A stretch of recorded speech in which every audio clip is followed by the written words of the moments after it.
introduce him.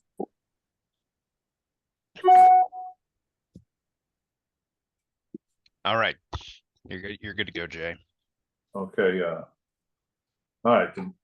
Thank you for joining the Boston Zoning Commission public hearing, which is being held virtually to ensure the continued safety of the public, staff members, and the Boston Zoning Commission. As the open meeting law requires that I notify the public that this virtual meeting is being recorded. Please be advised that an audio and video recording of this meeting is being made. Before we begin, please have the interpreters introduce themselves. Awesome. We will start with Shahines.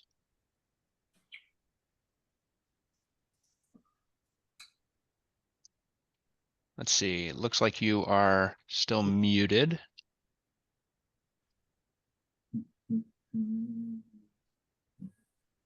While you figure that out, we can go to David. Sure. Good morning, everyone. My name is David Molina. I will be the Spanish interpreter for this morning. Buenos días a todos. Mi nombre es David Molina y voy a ser el intérprete de español para esta sesión. Muchas gracias. Thank you. We figured out that situation on the mute unmute yet? Should be a microphone icon on there somewhere. In the meantime, we'll go to Avon. All right. Good morning. My name is Avon, and I will be your Mandarin interpreter today. 各位早上好，我叫 Avon， 我是你们今天早上的国语翻译。Thank you. Thank you. Great. Thank you. Looks like we've got it figured. Terrific. Go ahead. Go ahead. Good morning, everyone. My name is Shahines Rikik. I'm the French interpreter for today. Bonjour, mon nom est Shahines Rikik. Je suis l'interprète pour la langue française. Merci. Thank you.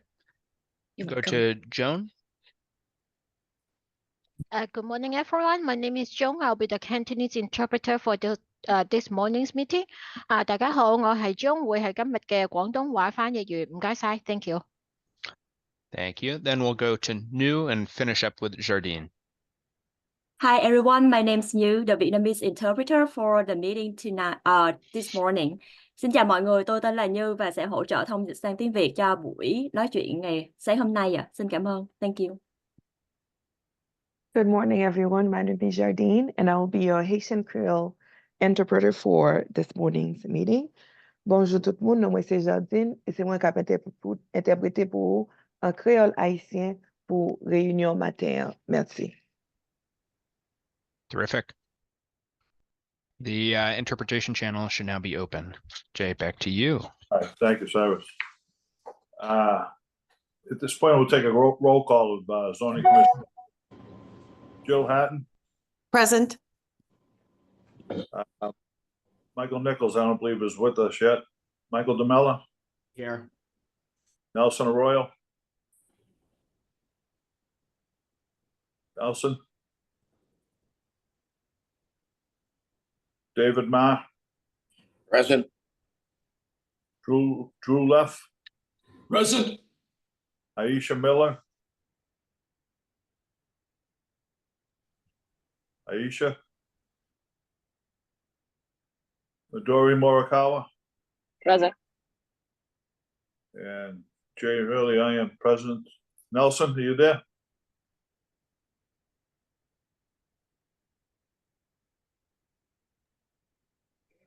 I don't know what happened to Nelson. Nelson, I think you're muted. We have enough to start. There's a hearing before the Boston Zoning Commission to consider a petition for the approval of text amendment application number 525 and map amendment number 781, Mattapan Squares and Street Zoning. The hearing was duly advertised May 2nd, 2024 in the Boston Herald. In the Boston Zoning Commission hearing on petitions, the proponents will first present their case and the subject to questioning by members of the commission only. We are taking support and opposition at the same time. If you're planning to testify, please take the time to verify that your computer microphone is active. Click the hand icon on your Zoom control panel. This will signal staff you would like to speak. When your hand is raised, your hand icon will be blue. If you're calling into the meeting and would like to testify, please dial *9 to raise your hand. When I call for public testimony, a member of the staff will announce your name and allow you to speak. You must unmute your microphone. Your webcam will not be active. Please give your full name, any group affiliation, and announce whether you support or oppose the petition. Each speaker will be allowed up to 2 minutes. If necessary, I will advise you when you have 30 seconds remaining. At that time, please summarize your remarks so the meeting can continue and others may be heard. Finally, the proponents are allowed a brief 5 to 10 minute period for rebuttal if they so desire. Please begin the presentation. Good morning, folks. My name is Jack Halverson. I'm a planner on the zoning reform team, and it is my great pleasure to present to you zoning text amendments and maps to establish squares and streets zoning districts in Mattapan. Next slide.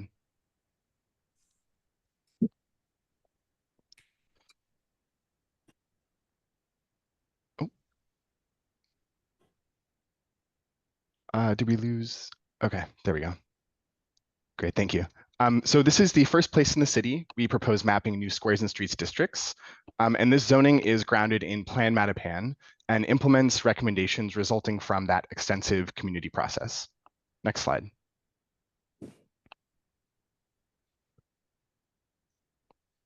Plan Mattapan was a 5-year planning process that was adopted by the BPDA board in May of 2023.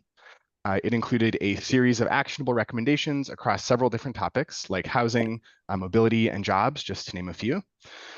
The plan also included zoning recommendations in addition to recommendations for capital projects and city programs through other departments.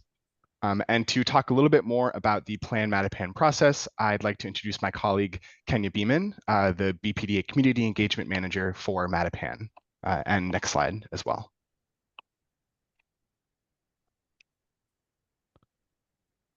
And I think, Kenya, are you able to? I'm here. Okay. I'm here. Wonderful. Yeah, I apologize. My desktop is going through an update, so I'm on my phone. So I apologize if I'm not on camera. Good morning, everybody. Kenya Beeman, Community Engagement Manager for Mattapan, Hyde Park, and Rosendale at the Boston Planning and Development Agency. Plan Mattapan started back in October in 2018. When I got on board in October 2019, we went full speed ahead in the community engagement process, and we've done everything. I would say before COVID, we did everything. The team and I, we attended meetings, we had in-person meetings, we had workshops, educational materials distributed and posted. We had surveys, activities for all to respond to, and on various topics for Plan Mattapan. I myself and my colleagues have sat with our young people in the Mattapan community, our seniors in our Mattapan community, and everybody in between. I myself have done one-on-ones. I have church visits. I've had small groups where I've met and just talked about the things and the plans and, you know, what they would like to see for Mattapan in the next 10, 15, 20 years, helping them to understand that this plan is to help to shape Mattapan's future. I made sure that we had events that were focused on Haitian residents. Mattapan has the 3rd largest Haitian residents in this country. So it was absolutely imperative and intentional that we sat with our Haitian leaders, we sat with our Haitian pastors and bishops, and that we sat with our Haitian residents to talk about, you know, what was also important to them for Mattapan. We also had chat with the planner at the library. We also at least myself, I've done a plethora of walkthroughs in Mattapan with my colleagues. And I would also add that, you know, the numbers in this slide just doesn't do with the justice of the amount of community engagement that we did. We had boots on the ground, especially during COVID. And then when COVID hit, we strategized, and then we did our engagement, of course, virtually as best we could. And I would say that that was also just as successful. We had a lot of people from the Mattapan community, organizations, neighborhood associations attend our spaces and talk about, again, you know, the various topics that are written inside the Plan Mattapan report. So it was a very good, very thorough process. Very thorough process. I am a Mattapan resident. I've been a lifelong Mattapan resident. And so I've already had connects with various entities, residents, organizations already in Mattapan. So the work for me, I mean, it was a no-brainer, honestly. I don't know how else to really describe it. It was a no-brainer. And so it was good. It was good. Jack, anything else? That's perfect. Thank you so much, Kenya. You're welcome. Next slide, please. So earlier this year, this commission approved a residential zoning amendment for Mattapan to make accessory dwelling units as of right throughout the neighborhood's residential fabric. Today's zoning amendment is not focused on these residential subdistricts, but we are proposing a small change to Mattapan's Article 60 that is essential to enabling accessory dwelling units. This change means that these accessory dwelling units are subject to their own yard requirements, which were approved by this commission back in January, rather than having to comply with the yard requirements of the main building on the lot. Next slide. Aside from zoning for residential parts of the neighborhood, Plan Mattapan had recommendations for areas called nodes and corridors, or the more active commercial and mixed-use parts of the neighborhood, like Mattapan Square and Blue Hill Ave. And these recommendations focus on improving access to goods and services, helping encourage the development of local businesses and cultural destinations, and promoting more housing to help meet the needs of our city and of the neighborhood. Through the planning process, residents expressed a need for more recreational and social activities, sit-down restaurants, and smaller commercial spaces. Next slide. A key foundation of the plan envisions a future where Mattapan Square and other neighborhood nodes are home to vibrant, thriving local businesses and cultural spaces that reflect the needs of residents and uphold neighborhood identity. So zoning as a tool can allow these small businesses and cultural uses to be built. It can require that buildings have active ground floor uses, and updating zoning can also alleviate the over-reliance on zoning variances that we often see today. Next slide. So as an example, at a very small scale for zoning violations, this Juice Cafe replaced a convenience store in the square. It was cited for violating zoning because they were providing takeout and they were not providing off-street parking. However, if you're familiar with this area, this section of Blue Hill Ave has many small restaurants just like this that have takeout and do not provide parking, instead relying on street parking, the busy foot traffic, and proximity to transit. So new zoning here can really alleviate these issues by making takeout allowed and not require additional parking. Next slide. For a larger example, the loop at Mattapan Station is an Article 80 large project that was completed in 2022. It has 135 residential units and ground floor retail spaces. And the project is 75 feet tall, which exceeds the allowed 65-foot maximum that's in the underlying zoning.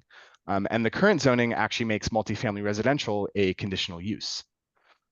So new zoning can allow multifamily residential uses near transit and in the heart of this commercial center, and allow building heights that actually enable affordable housing to be built.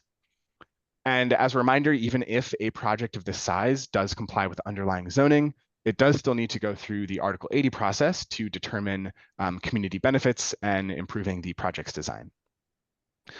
I also want to highlight that this is an affordable housing project, and almost all of the Article 80 small and large projects in Mattapan recently have been affordable housing projects. So this really further emphasizes a need for a clear kind of zoning pathway to enable them. Next slide. So we held a public engagement process for the new zoning before you today with Mattapan residents and stakeholders, in parallel with the broader Squares and Streets zoning engagement that was done last fall. And this is a continuation of that Plan Mattapan engagement that Kenya talked about before. Next slide. So on average, we had about 20 attendees at each of our public meetings. We offered both Spanish and Haitian Creole interpretation services for all of our meetings, including virtual and in person. And we started with a kickoff meeting last November to introduce what Squares and Streets zoning is and connect the goals of Squares and Streets with the recommendations from Plan Mattapan. In December, we released the draft zoning text and maps for Mattapan, along with the broader Squares and Streets zoning. And then in January, we began a lot more targeted engagement efforts. We attended a Greater Mattapan Neighborhood Council meeting to answer questions. And that group was also extremely helpful throughout this process. They helped collect feedback from over 100 Mattapan community members and compiled them into a comment letter submitted via our survey. Next slide. We also held a virtual meeting that served as a plan implementation update with 8 other city departments. The goal of this was really to help attendees understand that zoning is just one tool in implementing plan recommendations. We also held an in-person open house for business and property owners in our proposed rezoning areas where they could learn about the zoning, but also so they could connect with other city departments like the Mayor's Office of Economic Opportunity and Inclusion, the Mayor's Office of Housing, the Inspectional Services Department, and licensing. And the primary goal here was helping connect the dots with zoning and other city programs and policies that can really help small business owners and property owners. We had 20 attendees at this meeting, each of whom were either a business owner, a property owner, or both. And finally, there was a closeout meeting in February where we recapped our engagement and responded to comments that we got throughout the process. Next slide. And like our other initiatives, we held informal office hours for Q&A. We had one-on-one calls with community members and had an online survey out. And we also mailed out postcards to every property and property owner within the proposed zoning, areas. Next slide. So now I'll go through the proposed squares and streets zoning for Mattapan. Next, please. As a reminder from the previous commission meeting about squares and streets, there are 6 different districts. They vary in intensity and activity with different dimensional and land use regulations. And I'll summarize them briefly in subsequent slides, but I want to note that the S5 district, which allows heights of up to 145 feet, is not proposed for Mattapan, as it doesn't align with any recommendations from the community through the planning process or through our engagement last fall and winter. Next slide. So this map shows the zoning recommendations from Plan Mattapan. These 5 highlighted areas are where we're proposing squares and streets zoning, which align with the mixed use and commercial zoning recommendations from the plan. When we were working on mapping squares and streets districts here, we used the plan recommendations as a starting point, but went even more in depth than the planning process to look at other elements like parcel sizes and land uses today. Next slide. So when we look at the official zoning for Mattapan, the Greater Mattapan Neighborhood Zoning District is regulated by Article 60. This zoning district goes all the way up to Franklin Park and includes a lot of what people colloquially call Dorchester. So Plan Mattapan only looked south of Morton Street. So that's where we're proposing this new zoning. Currently, these commercial parts of the neighborhood are zoned as neighborhood business subdistricts. And squares and street zoning regulations now exist in the new Article 26 in the code. So we're proposing actually that many of the existing neighborhood business subdistricts are actually replaced by squares and street zoning. The blue areas highlighted here will be regulated by that Article 26, and the yellow area will continue to be regulated by Article 60.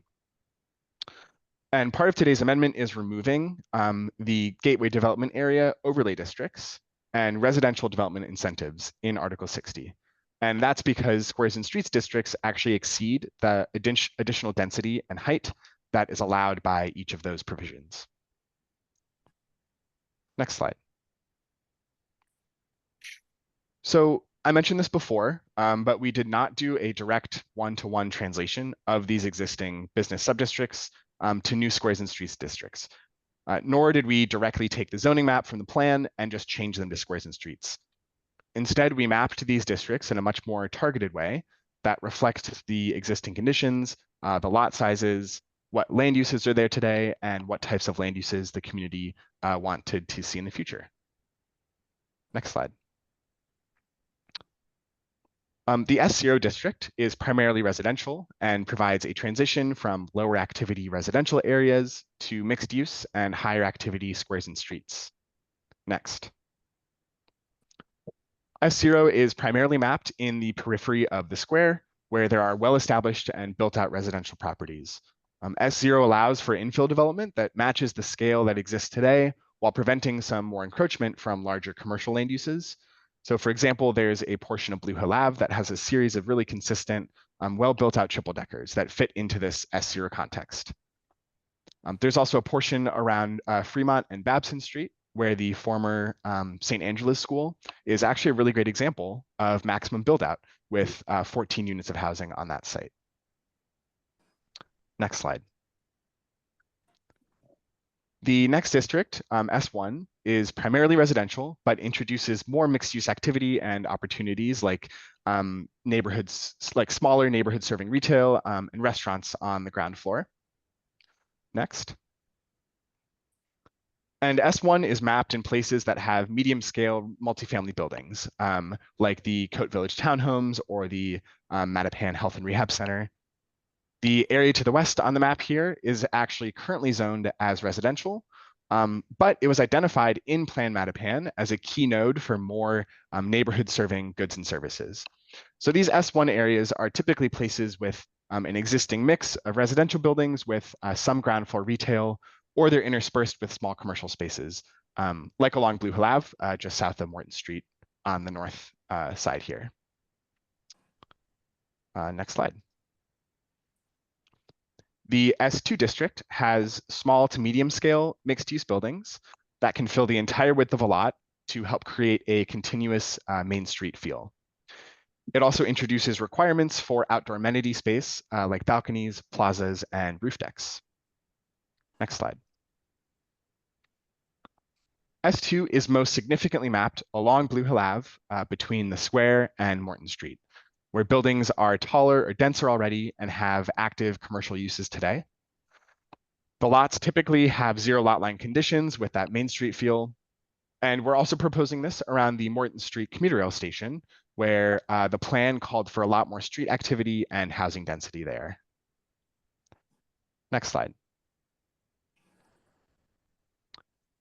The S3 district has medium scale buildings that are required to have active uses on the ground floor, and it allows buildings up to 7 stories tall. Most commercial uses here are allowed or conditionally allowed. Next slide. And active ground floors were a really key recommendation from Plan Mattapan and are directly integrated into squares and streets.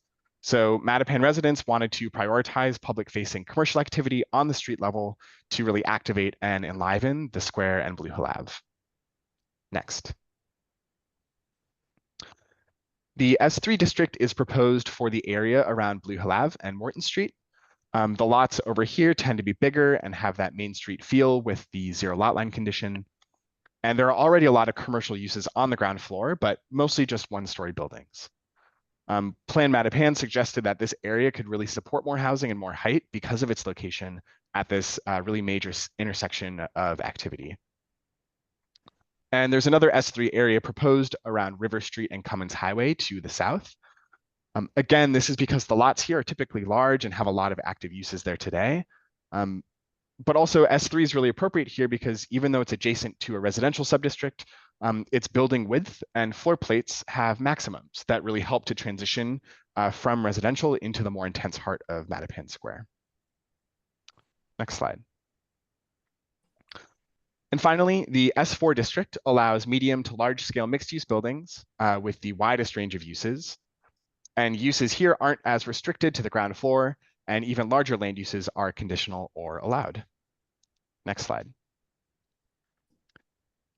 S4 is mapped primarily in the heart of Mattapan Square. The lot sizes and buildings tend to be the biggest here with some larger land uses already existing, like the Mattapan Community Health Center.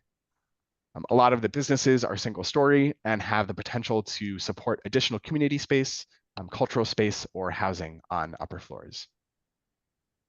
Next slide. And I wanted to end with a reminder again about Article 80 review, and that zoning just provides that maximum building envelope for what could be built. Through our engagement process, we got a lot of comments about things like better landscaping design, improving the public realm, holistic parking management, and more. These are all elements that are really critical to the Article 80 review process, and projects within Squares and Streets will still be subject to it. As such, part of the zoning amendment today is to add clarifying language within Article 80 to affirm that Squares and Streets districts are subject to small and large project review. Next slide. So thank you for your time and attention this morning. I look forward to answering any questions you might have, and I believe Kathleen Onifer is here as well, and Kenya is available too. Thank you. Thank you, Jack and Ken. We could take the presentation down now so we can see each other. Thank you. Any, I believe Aisha, you with us now? I am, Mr. Okay, Chair. no problem. I just wanna let everyone know you're present. Any questions, comments, from the commission?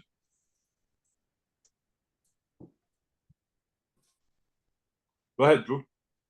Yes, I only have one concern. I was very interested to hear about the community process. Throughout every one of the rezonings that we're going through is a great opportunity to bring our zoning up to date. But it also, one of the concerns I have is we have a great process to get community involvement, but there are people that aren't represented, and those are the future potential residents of these neighborhoods. We have to be thinking as a commission, as a city, we need to be thinking, yes, about the neighborhood and the concerns and how it fits, but we also need to be concerned about citywide needs. And we have a housing crisis. We need a lot more housing. And I'd like to use this as an opportunity to encourage us as we go to future zonings. I'm glad to see that there are some 7-story S3 and S4 that will allow 7 stories. But I wonder whether wasn't some opportunity to do more of along the street where we have S2 to bring those up to a somewhat greater height. The best way to get more housing is to allow buildings that will go up to 7 stories. Those are the most cost-effective buildings. And as I say, the people that aren't represented are the future residents here. And obviously there's no way to get to them. I mean, the property owner, the more we can get property owners and developers who will be representing, gee, I want to be able to build for these people, I think the more likely we are to make this work. And I just want to make sure that we think about citywide needs as well as local. I think we obviously have to be sensitive to local need, but we also need to be thinking about citywide needs. Thank you, Drew. Any other questions, comments? Not questions. This is Kenya, community engagement at the BPDA, and I just kind of want to respond to Drew's comment. What I will say is that when we were in the process of talking about height and density in Mattapan, and we met with residents about that, the one thing that I could assure you that they were okay with there being additional height and density along the major corridors in the 02126 or the Mattapan district, right? Their concern was that they did not want to have downtown skyscraper-sized buildings in their local neighborhood. So they were open to the fact that there'd be additional height and density for housing, because the state ultimately, the city needs additional housing. But they just did not want to have to see in their community, family-oriented community, these very, 10, 20 plus story buildings in their neighborhood that they had been calling home for decades. Right. Thank you, Kenya. I appreciate that. And I'm not really speaking to those larger scale buildings in a place like Mattapan. I'm really talking about the up to 7 stories buildings, because they can be stick built, they can be a less expensive housing type than those really tall buildings. They could be very effective for increasing our housing supply. We also have to recognize if something's already built up to 3 or 4 stories, no one's going to then say, okay, we can take this lot and expand it unless they can get some significant greater density on the site. But I don't think that what I'm suggesting is conflicting with what you said we've heard from community residents. Okay, thank you. Thank you. Any other questions, comments from the commission? Hearing none. Any public testimony, Jeff? If anybody would like to testify on this subject, please raise your hand so that we can call you in order.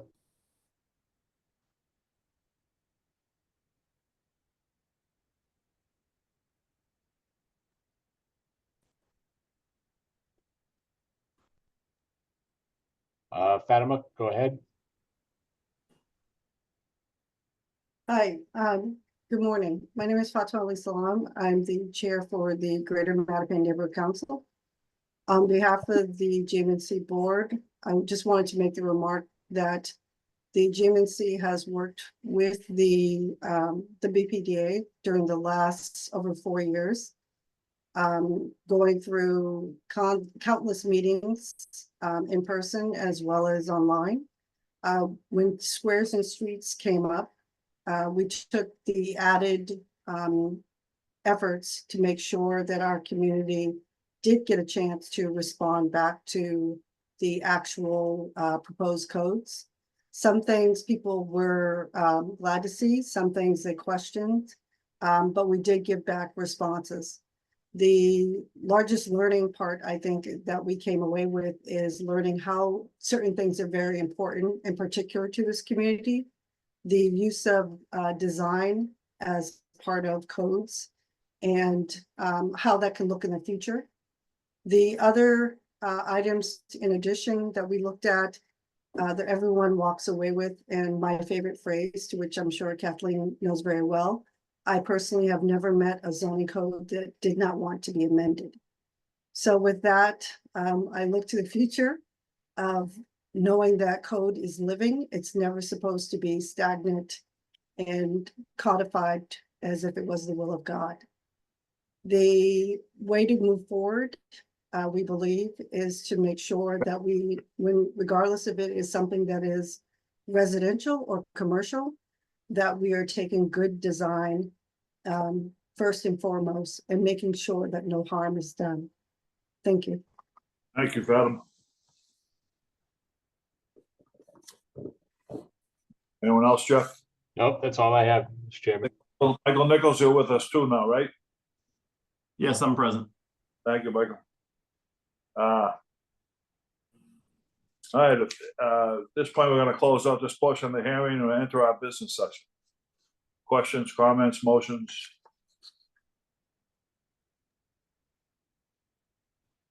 Mr. Chairman, I'd be happy to make a motion that we approve text amendment application number 525, map amendment application number 781, Article 60, maps 8A, 8B, 8C, Greater Mattapan Neighborhood District. Hi, it's Aisha. I would like to second that motion. Okay, it's motion and second. Any discussion on the motion? I do want to clarify, Jay, because you did cite it's a text amendment application number 525, and that was the correct number that was in our materials in the backup material, although the agenda had 521. But I just want to make sure that 525 is I think the correct number, which is what you had cited, and I don't want there to be any. Correct, Joe. That's what I said. 525. Yes, thank you. Okay, great. Thank you. Okay, hearing no discussion, we'll go to a roll call. Jill Hatton, Yes. Michael Nichols, Yes. Michael DeMella, Yes. Nelson Arroyo, Yes. David Ma. David?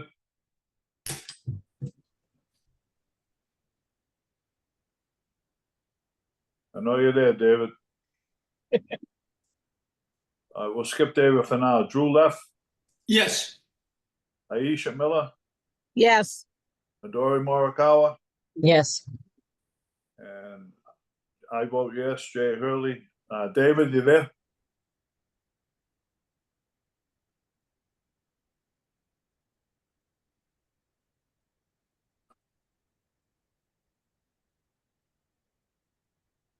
We have 8-0.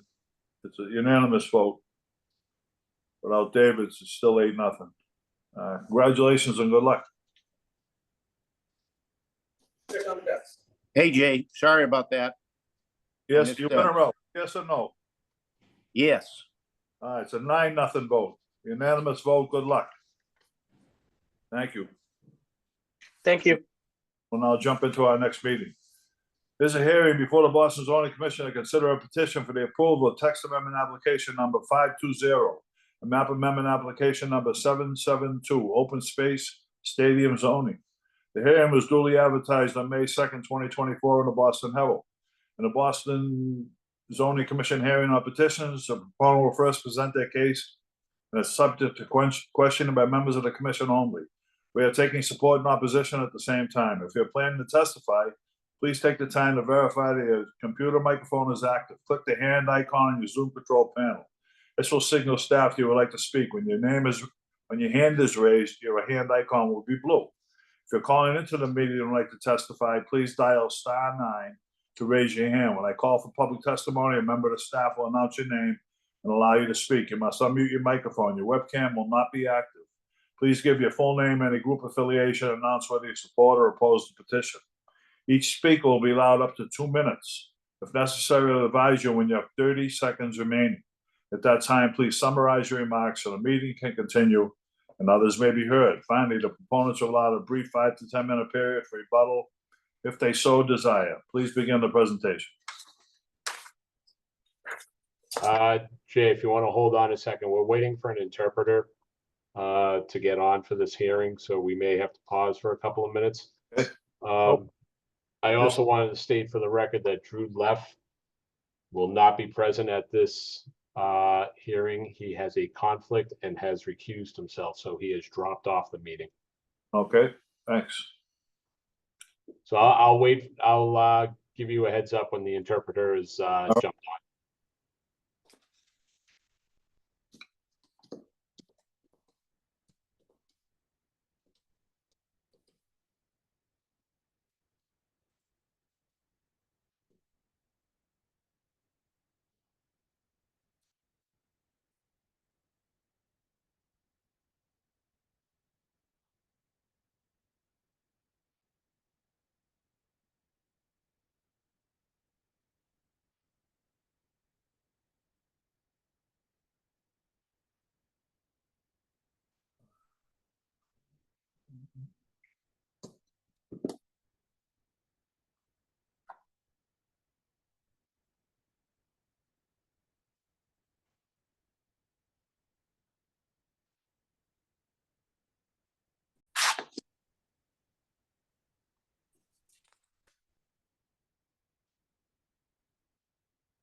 I'm losing tonight.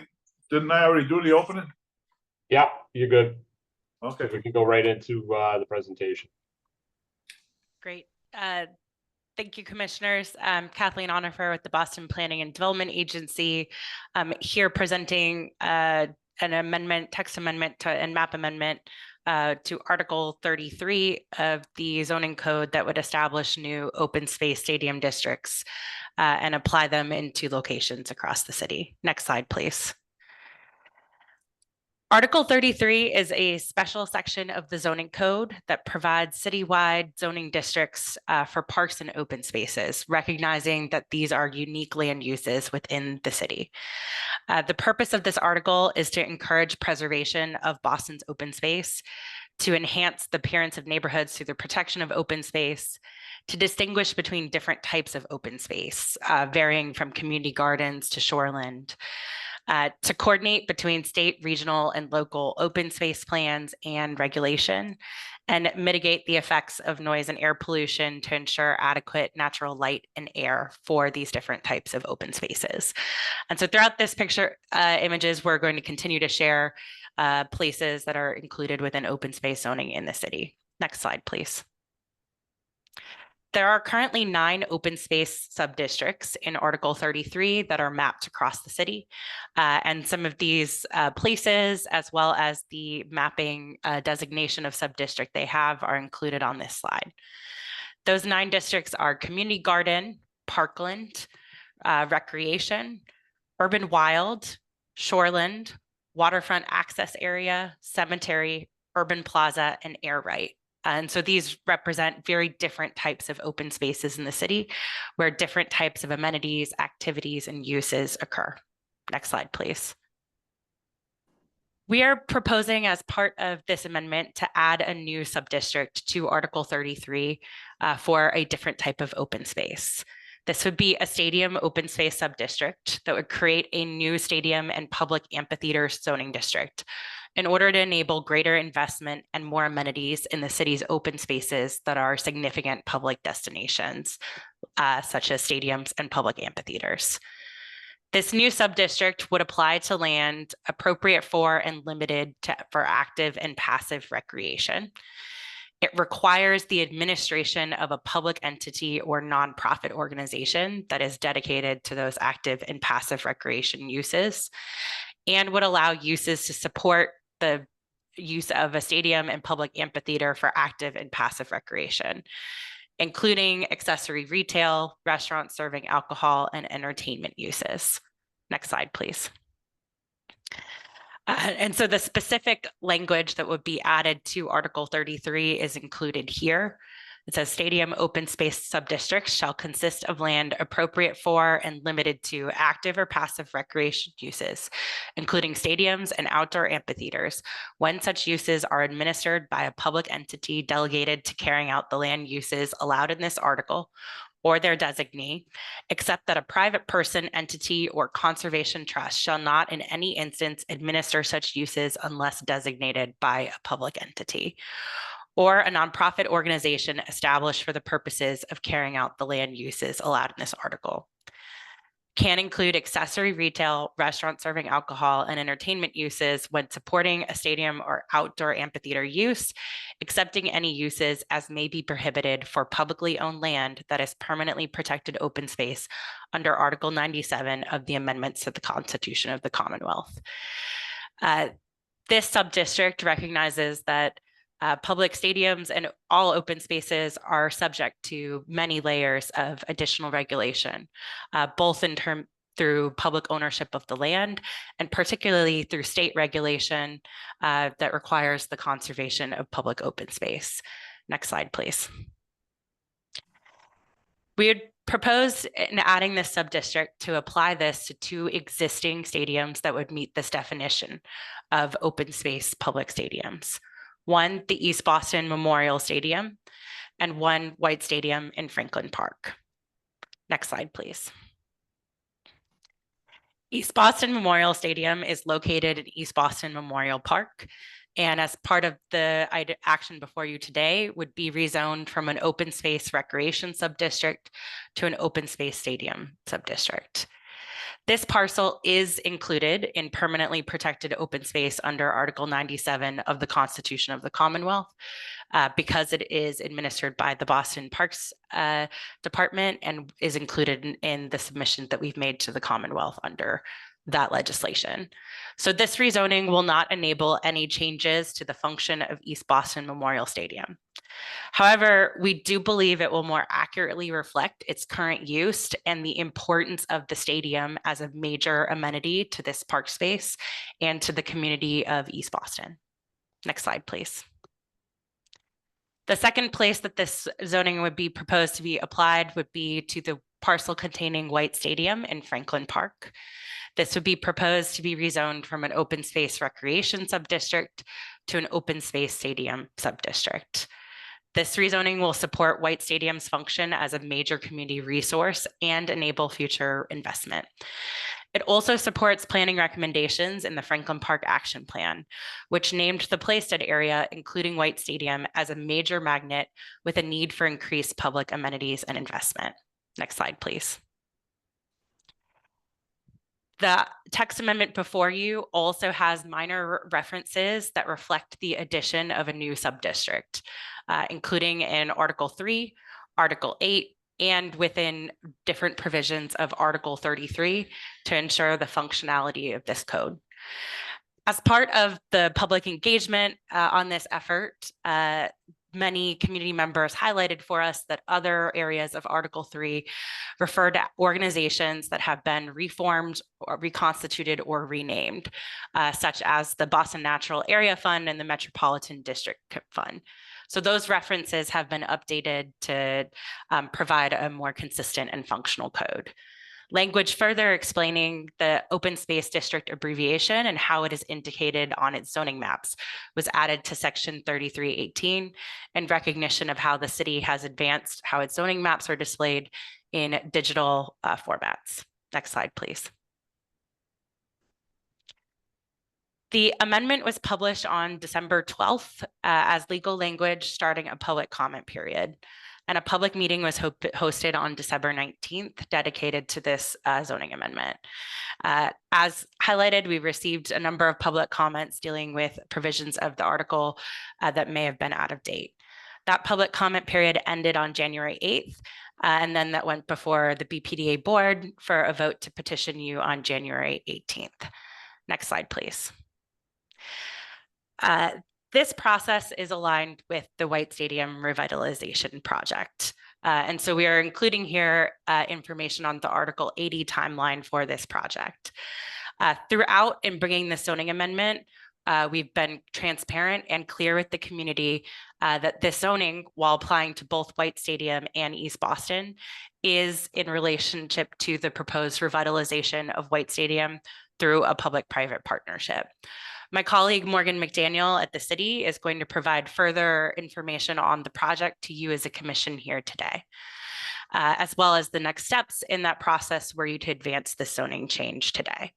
But throughout this process, we've looked to be transparent and clear with the community about both the zoning change and the Article 80 timeline, as well as how those are related together. Next slide, please. Article 80 large project review provides a rigorous evaluation of impacts and the mitigation of those impacts, including public involvement in the review of development. And I just want to highlight before you as a commission here today, the types of impacts that are being evaluated as part of Article 80 large project review and will require approval of the BPDA board in order for any project on any area that would be rezoned to move forward. So in transportation, that includes traffic management, parking, construction, and monitoring. A number of specific analysis of environmental protection, including wind, shadow, daylight, solar glare, air and water quality, flood hazard, groundwater impacts, geotechnical, solid and hazardous waste, noise, construction impact, rodent control, and wildlife habitat. Urban design and historic resources, infrastructure systems, site plan, tidelands for projects where that is applicable, development impact project review or linkage for projects where that is applicable, affirmatively furthering fair housing assessments for projects where that is applicable, accessibility design, smart utilities, and resilience for projects where that is applicable. Next slide, please. And I'm now going to turn it over to Morgan and her colleagues at the city to walk you through some of the specific dynamics of this project as both a public entity, as a public-private partnership, and the Article 80 review for it. Thanks so much, Kathleen. Hi, everyone. My name is Morgan McDaniel. I'm Deputy Chief of Operations at the City of Boston and managing the White Stadium project.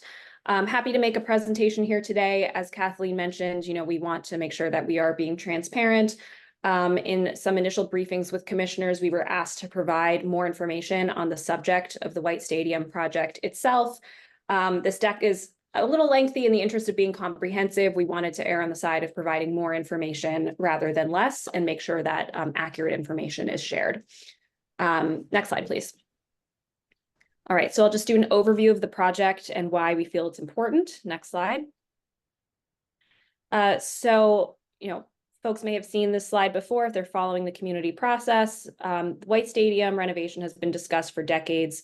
You can see some news clips from, going back to the 1970s of different proposals to try and renovate the stadium, usually with a public-private partnership component because it is a quite expensive undertaking. The plans have never succeeded at finding the right combination of funding, partnership, and public benefits to be able to move forward and be feasible. Next slide. The current state of White Stadium, the stadium was built in the 50s. It has not been meaningfully updated or renovated since that time. This is a view inside the East Grandstand, which was damaged by fire several decades ago. It's used for storage right now and is otherwise uninhabitable. We can only use it to store things that can get wet because the building is not watertight. Next slide.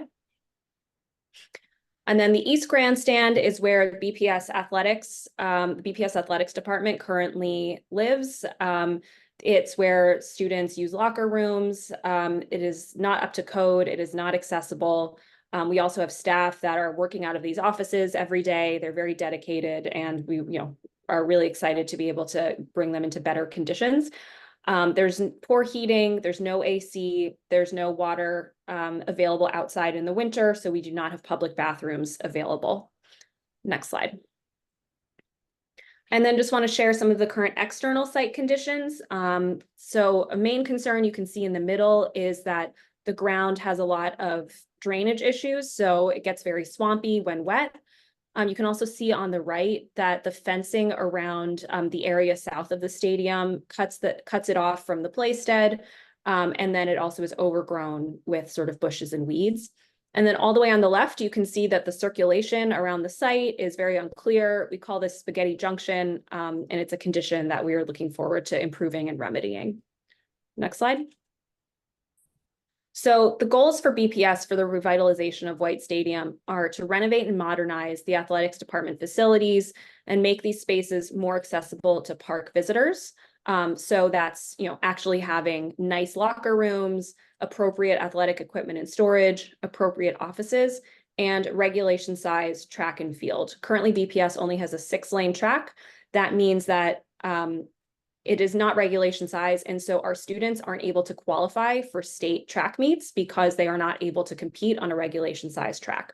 So the 8-lane track is a really big win and something we're really excited to provide. Next slide. And then in addition to just bringing up to standards the things that already exist at White Stadium, we are really excited to look at this as an opportunity to add programs to serve the regional and community needs that are sorely needed for BPS athletics. Right now, we're very concerned that during the pandemic, participation in sports at BPS dropped from 44% to 34%. We know how important athletics are for students' physical, mental, emotional health and development and growth. And so increasing this participation is a major goal. And we really envision creating a hub for students that will make sort of White Stadium their home for BPS athletics. So not just having locker rooms, but a strength and conditioning center for any student, even those that don't play at White Stadium, to come and use with their team. A sports medicine suite, a community room for team banquets and other events, and a student lounge resource space to do homework, hang out, so that, it really feels like a place that you can come and spend your time. Next slide. So the city and BPS have tremendous capital needs across our whole portfolio. So we are really excited to be able to leverage a public-private partnership to be able to make our resources go so much farther to be able to implement this project. So with our public-private partnership with Boston Unity Soccer, we're excited to revitalize the stadium through construction, introduce professional level facilities, including premium natural grass for the field, also have a dedicated maintenance partner for the length of the lease term, so that, which is incredibly important in terms of conservation of city resources, and also use this as an opportunity to accelerate implementation of the Franklin Park Action Plan. Next.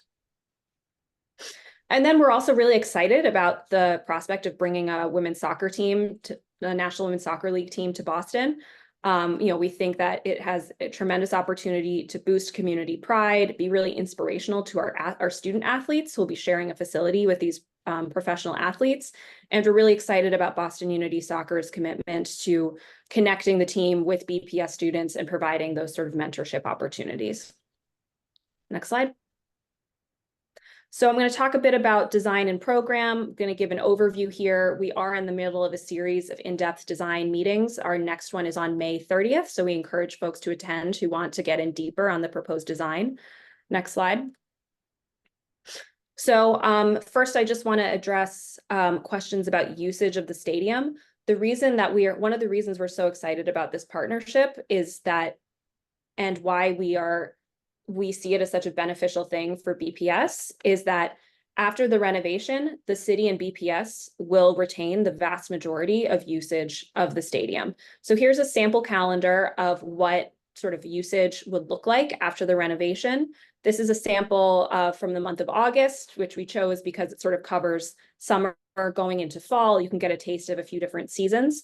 So you can see here that on a regular basis, BPS will be using the stadium, on a daily basis. Boston Parks and Rec Summer Camp, which currently happens at the stadium, will continue. We will also, are very happy to welcome the community events that are currently taking place at the stadium to continue taking place there. The Puerto Rican Festival, Caribbean Kitty Carnival, Special Olympics, and then Boston Unity will have games maximum 20 days per year, including postseason if the team advances to the postseason. And then one practice per week that a game is being played at the stadium at a time when BPS would not otherwise be using it. Next slide. And then zooming in on what that looks like on a week-to-week basis. So this is an example of a week when there is a National Women's Soccer League game taking place at the stadium. Because of the additional resources we're able to invest here, we'll expand access to the stadium to the public. It's currently only open from 8 a.m. to 4 p.m. to the public. So we've heard a lot from folks who who live nearby, would love to be able to run the track, run the stairs in the grandstands, but they just can't access it after work or before work. So we're excited to be able to expand access from 7 a.m. to 10 p.m. for that community use. And then you'll see that, the vast majority of the time, the stadium is available for the community or BPS. And that even on days when there is a practice or a soccer game, we can have two things happening on one day, in the morning, BPS or community event before the stadium turns over to prepare for the soccer game in the afternoon. Next slide. And then here's just an example of the majority of weeks of the year when there would not be a National Women's Soccer League game. As you can see, all of the time is either BPS or community. Next slide. And then I just want to quickly give an overview of the program. We talked a little bit about the kinds of programs we want to create for BPS students. In this new renovation, BPS student athletics would live in the East Grandstand. So you can see sort of the distribution of program between BPS offices and student resources in the northeastern wing, a community room that would overlook the field, and then locker rooms in that central grandstand area. And then in the southeast wing, the strength and conditioning and sports medicine suite. And then we are also going to be housing the city's athletic equipment storage and distribution in the northwest wing of the stadium. Next slide. And then sharing the Boston Unity portion of the building program. In the West Grandstand, the Boston Unity will have their locker rooms, a shared press box for both Boston Unity and BPS. There will be suites for sort of premium experiences for visitors. And then we'll have concessions throughout the entire stadium and bucket seats throughout the entire stadium to support a National Women's Soccer League experience. Next slide. All right, and now, so I want to shift gears to talk a little bit about the structure of the partnership itself. First, I want to speak to the White Stadium parcel, and we have our attorney, Sammy Nabulsi, here as well, who will give a few thoughts and will be available to answer questions later on. So you can see here in red, the red outline of the White Stadium parcel. It is owned by the George Robert White Fund. It is in the care and custody of Boston Public Schools. It is a separate parcel within Franklin Park. It is not and is not designated as parkland. And Sammy, I'll turn it over to you to speak more to this piece.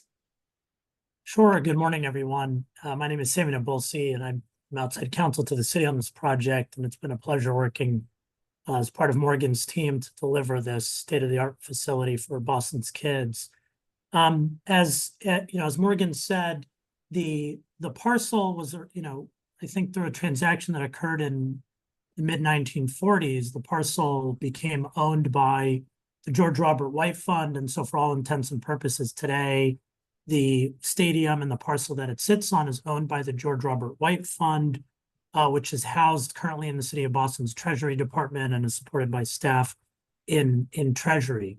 Through a series of votes in the late 1940s by the trustees of the White Fund and the members of the Boston School Committee, the care, custody, and control of the stadium was shifted over to Boston Public Schools and the Boston School Committee. And so since 1949, for all intents and purposes, this has been a parcel and a stadium operated by, cared for, and controlled by the Boston Public School System and the athletics program. And that's where it stands today. To double down on that, the state legislature in 1950 also deemed this parcel and White Stadium a school building and yard for as long as it's within the care, custody, and control of Boston Public Schools as it stands today. Fast forward to the current transaction, to be very clear, nothing about this ownership structure changes as part of this public-private partnership. Transaction is purely a lease of certain parts of the stadium, and then the programming to facilitate both Boston Public Schools' use of the whole stadium and the team's use of the whole stadium on game days will be dealt with through mutual licenses on 365 days a year, basically. I'm happy to stick around and answer any questions about the ownership structure. I'm also counsel to the city on permitting and some of the ongoing disputes regarding the project. And so I'm happy to answer any questions at the end here if there are any from the commissioners. Thank you. Thank you so much, Sammy. Next slide.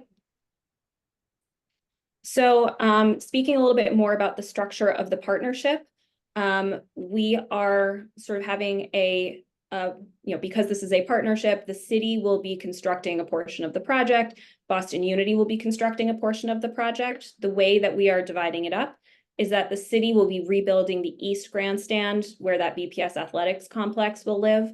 And the city will also construct the field and track. And then Boston Unity will lease and construct, you can see here on the right, that area to the south of the stadium that we're calling the Grove, that is currently fenced off and inaccessible to the public, as a multi-purpose activated space, both for game days and 365 days a year for use by the public. And then they will also lease and renovate the West Grandstand. Next slide. And I'll just quickly speak to the development of the design through the community process that's been ongoing since last July. Here's just a slide summarizing the most recent design refinements that we've made in response to community feedback. We have reduced the width of the West Grandstand and the field so that we can shift the East Grandstand further west and preserve a key Roxbury pudding stone outcropping that was identified as being a very important characteristic of the natural environment. Originally, the proposal involved much more paving and an additional structure in the Grove area to the south of the stadium. We've reduced the paving and removed that additional structure. We've also removed the permanent fencing that was originally proposed. So now on a regular basis, on a normal day, the Grove area will not have fencing and will be open to the public to move through. And then temporary fencing would be put in place when required for ticketed events. And I'm happy to, I want to keep moving, but I'm happy to speak more to this later on if there are questions. Next slide. And then we know that transportation has been a key question for this project. We've been working hard with the Boston Transportation Department, with the BPDA transportation planners, and with members of the community to refine a plan that will speak to these concerns. It's been a real team effort, so I'm just going to run quickly through what the tenets of that plan are. Next slide. So the way we're approaching this is thinking through how do we best mitigate traffic congestion for soccer game days and improve the transportation challenges that already exist for large events at the stadium. So starting with the preliminary transportation plan submitted with the request for proposals from Boston Unity Soccer, we've been iterating, taking into account public feedback, the Franklin Park Action Plan, existing city transportation initiatives, Boston Unity's transportation analysis, etc. Next slide. So our approach and the goals that we are trying to achieve here are improving pedestrian safety, accessibility, and wayfinding, making it easy for our neighborhood residents and park visitors to get around, encourage the use of sustainable transportation, ensure existing traffic management during large events, and deploy new and existing tools to achieve all of these goals. Next. And as I mentioned before, we're really excited to be able to use this plan as a tool and a blueprint for the many large events at White Stadium that currently take place and do not have transportation plans. So in many of the conversations we'd had with neighbors, we heard a lot of concerns from them because of congestion due to the events that currently take place. We see this as an opportunity to reduce that inconvenience and that congestion. Next slide. All right, so summarizing the transportation plan here. First, on the left, we are going to be encouraging the use of public transportation, so providing shuttles from orange and red line stops and encouraging walking. And then as a really important piece of encouraging people not to drive to Franklin Park and the White Stadium area, we will be designating satellite parking lots and providing shuttles from those lots. And then another key, so that's sort of the carrot, and then the stick is that we are restricting parking on residential streets surrounding the stadium with very strict enforcement. For rideshare, we don't want to encourage rideshare, but we understand that it's going to happen. We're going to direct that to a pickup and drop-off spot at the Humboldt-Seaver Street lot. We'll have traffic management staff placed in that area to shepherd and send all pickup drop-off to that area. And then for cycling and walking, we're going to be improving bike infrastructure and sidewalk pedestrian safety infrastructure to make walking to the stadium a more pleasant and easier experience. Next slide. So in terms of encouraging public transportation, just want to demonstrate here, sort of on the left, you see the walking distance from the Green Street Orange Line stop to the stadium. It's about 3/4 of a mile. I think people might think of that as a long distance, but when you compare it to Gillette Stadium or other large stadiums, people are very willing to walk that distance when mentally they're just thinking of it as walking from the parking lot to the stadium. So we think it's very reasonable that people would walk that distance. Next slide. So also want to mention, we expect many people will walk from Stony Brook and Green Street. We are going to be making sidewalk and pedestrian safety improvements along the routes that are dotted in blue. And then as part of the Eggleston Square redesign that BTD is undertaking, there will be a bike lane put in place on School Street, which will definitely help to serve this project as well. Next. And then, as I mentioned, we'll be providing shuttles from both public transit and satellite parking. So this shows in blue the draft shuttle route from satellite parking. And then in orange is where shuttles from both Jackson Square and the satellite parking would go to and from the stadium from the north. And then next slide.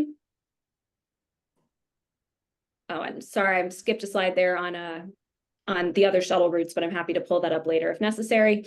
And then another really important piece that we've been working really closely with our colleagues at BTD is creating, as I mentioned, the neighborhood-specific game day parking program for residents and their visitors, so that residents and their visitors are the only ones permitted to park on streets in a designated area during game days.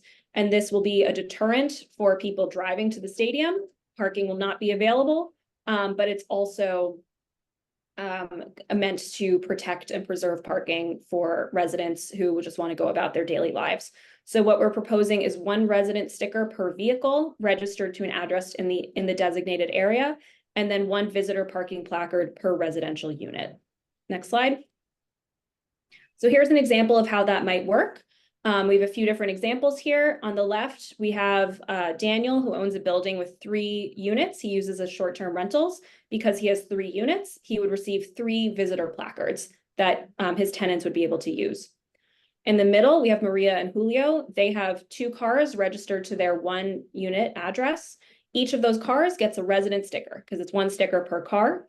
They also receive 1 visitor parking placard because they have 1 unit. And then we received a lot of feedback about like, hey, I love having big barbecues. What would happen on game days? We want to emphasize that creating these stickers and placards doesn't actually create more parking. It just gives first come, first served access to those who are residents. And I would imagine, having spent some time on these streets, that if you're having a large barbecue right now, your guests and friends might already have difficulty parking. This won't solve that problem, but we encourage folks to engage with our block party tool set and get a block party permit if you want to have a big party. Next slide. And I'll just quickly talk through the enforcement tools we plan on using. We will be installing tow zone no stopping signs. We will be having dedicated BTD parking enforcement. We will be actively towing people that are not following these rules. And we will be creating a new event fee violation to fine people in addition to getting towed. Next slide. And then here's just showing the area in which we're proposing to have these game day parking restrictions. It's the area in orange. You can see on the left our original proposal. The idea is to identify the area that we anticipate people are the distance that they're willing to walk. If they're willing to walk that distance, they'd be willing to park and walk from there. We received some feedback that people often, park around Stony Brook and Green Street now. And so we should extend that area a little bit further west to capture that. So on the right, you see our revised proposal for the area in which we would put these restrictions. Next slide. All right, and then lastly, before I wrap up, just want to speak a little bit more to the legal and regulatory structure of this proposed project. Next slide. So sharing some key lease terms here. The lease that the city is contemplating is a 10-year lease with 2 10-year options to renew. We are negotiating lease revenue, revenue share, and community benefits payments. As I mentioned, the Boston Unity Soccer will have maintenance responsibility for the field and lease premises. Transfers or assignments will be prohibited, so the city will retain control over who is the actual entity that holds the lease. As Sammy mentioned, we will have a reciprocal use license for the field and the grandstands. So on those days when Boston Unity Soccer is having an event, they will have a license to use the field in the East Grandstand.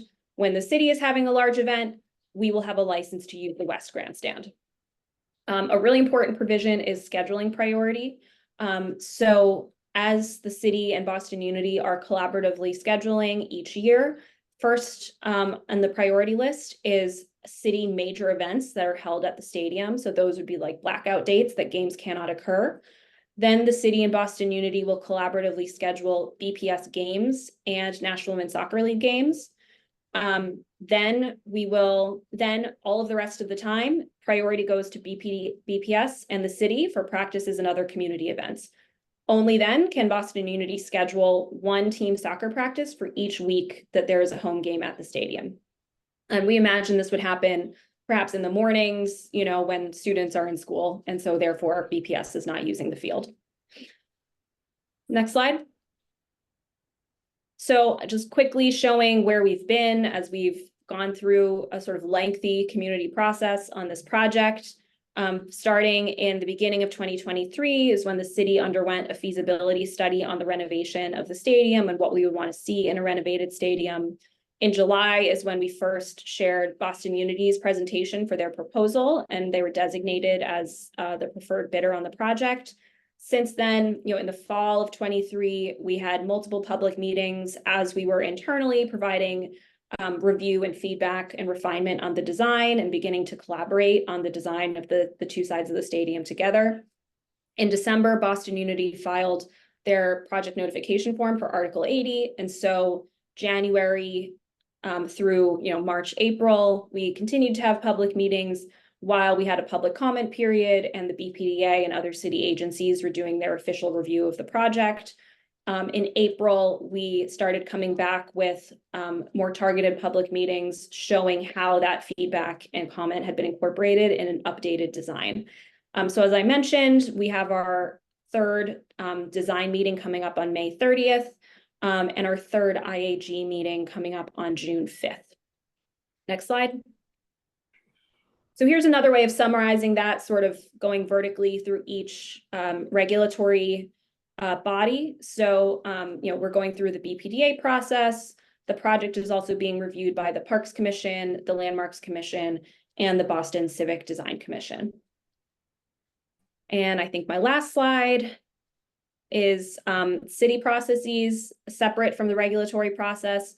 So the city and Boston Unity are continue to undergo lease negotiations as we flesh out this project. That will result in a final lease agreement and a shared facilities agreement.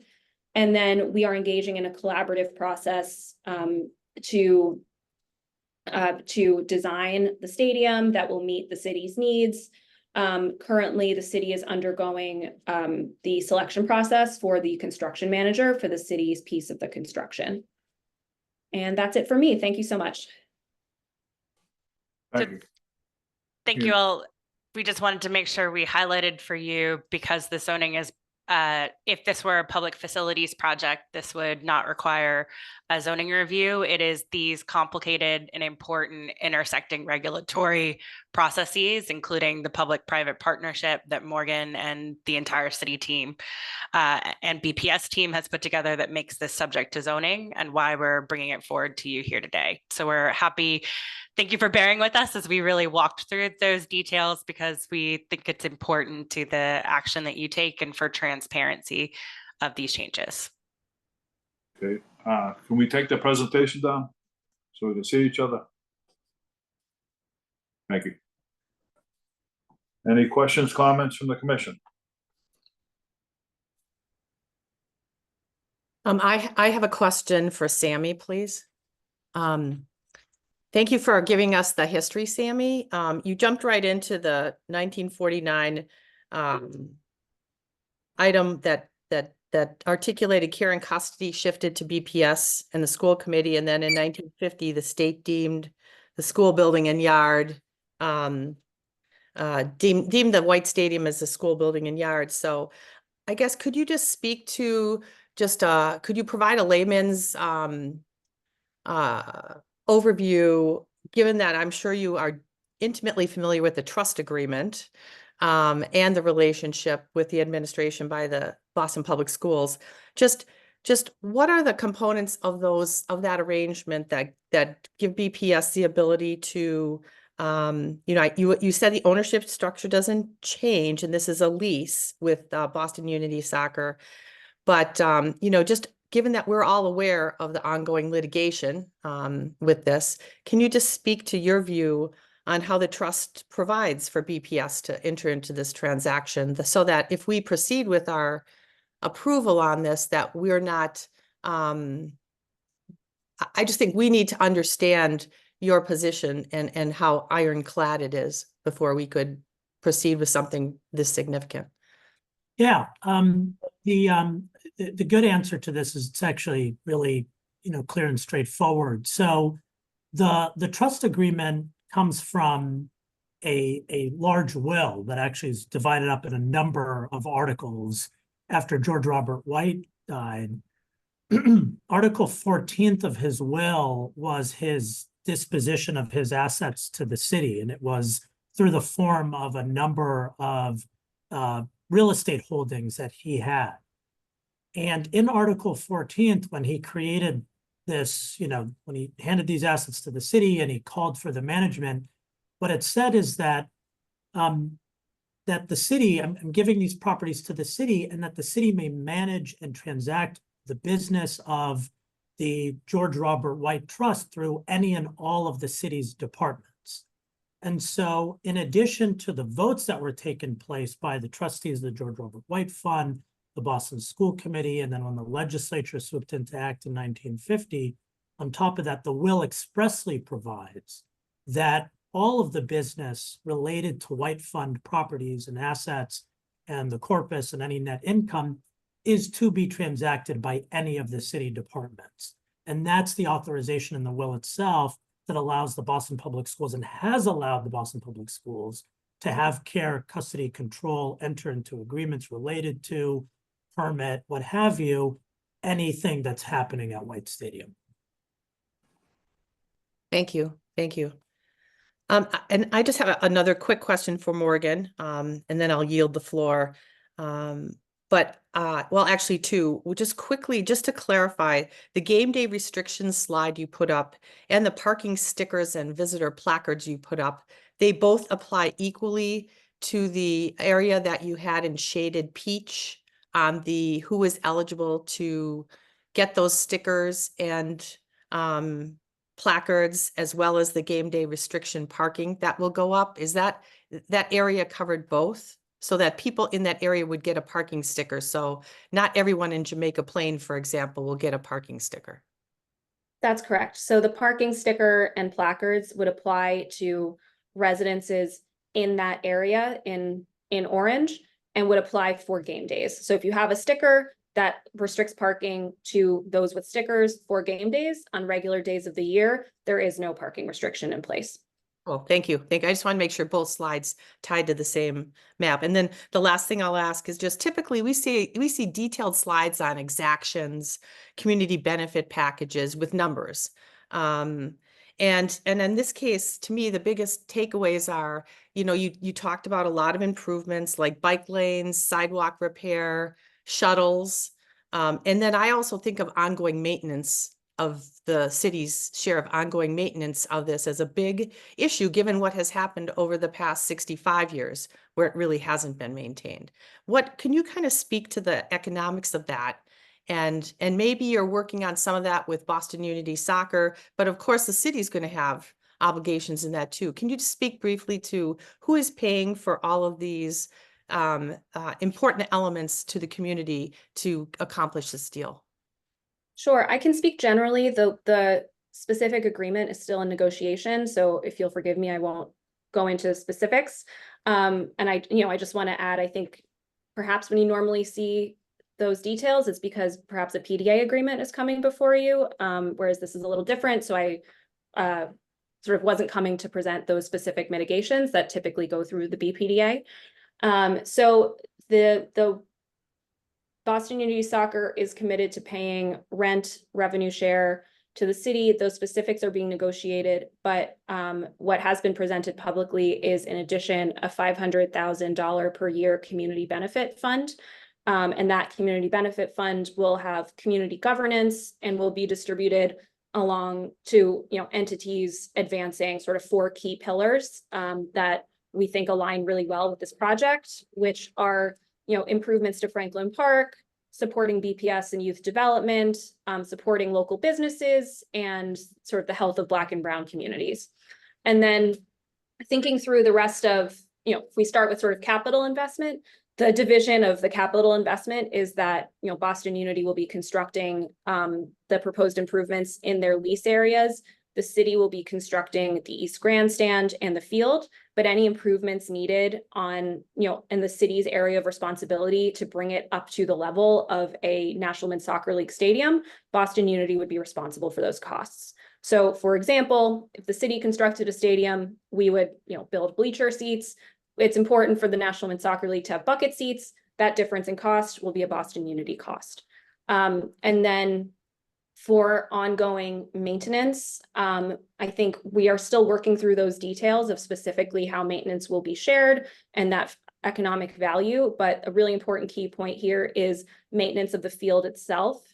We will be constructing a professional level grass field, which requires quite a bit of tender loving care to keep it in good condition, especially when it is frequently used by Boston Public School students. And so Boston Unity is responsible for conducting all of the maintenance and paying for the value of that maintenance. So the city though is committed to, because there's a lot of walking sidewalks that you have in that peach area, that orange area. There's a lot of them that aren't in good condition, having been out there to see it. And I guess the city's budget for this project, though, includes all those sidewalks and, all the things that you cited on your slides that wouldn't be covered by Boston Unity, the city's including in its budget for this project and will get done. I guess it's a commitment to the city. So it will get done. I think, we are continuing to negotiate specific line items, sort of what falls within, the public realm improvements we would ask any developer to do versus what makes sense for the city to undertake. But, our commitment remains our commitment that we are working through the best way to pay for it and make it happen. Okay, thank you. Any other questions? Comments? Commissioner Miller has her hand up. Okay, I can't see it. Okay. Go ahead, Aisha. Thank you. Thank you, Morgan, for the presentation. Appreciate it. I don't know if, I think Jill asked this, I wasn't sure if you answered, but the community benefits, has that not been played out yet? Are you still in negotiations with that as well? Thanks, Commissioner. So as I mentioned, the commitment is $500,000 a year over the term of the Mhm. lease to be distributed in those 4 areas that I mentioned. In Okay. addition, in addition to that, Boston Unity is committing to, you know, 50% minority and women business enterprise participation in the project through design, construction, and operations. That will include a significant component of contracting with local businesses for, you know, maintenance, concessions, other sort of contracting opportunities ongoing for this project. And they are working closely with local businesses to explore, like, how can they support them through sponsorships, giving them advertising space, et cetera, to use this as a way to be able to promote local business as well. And then in addition to that, you know, we consider all of the, you know, the benefits to Boston Public Schools as a very significant community benefit as well. Thank you. Just a And follow-up thank you for question. your work on this, Morgan. Follow-up question to thank you, Morgan, for a very, very thorough presentation. Just curious, you know, that the local sort of businesses and just making sure that you are, you know, be inclusive in that. Is there a sort of a projection of like permanent jobs that, you know, might be created out of this in terms of maintenance and sort of upkeep and other things to just run the place? Sure. Boston Unity is projecting, I believe it's 300 permanent jobs. We didn't ask them to be here today, given that this is, you know, not a formal presentation of their project. So otherwise I would ask them to speak to that, but I believe that's the estimate. Anyone else?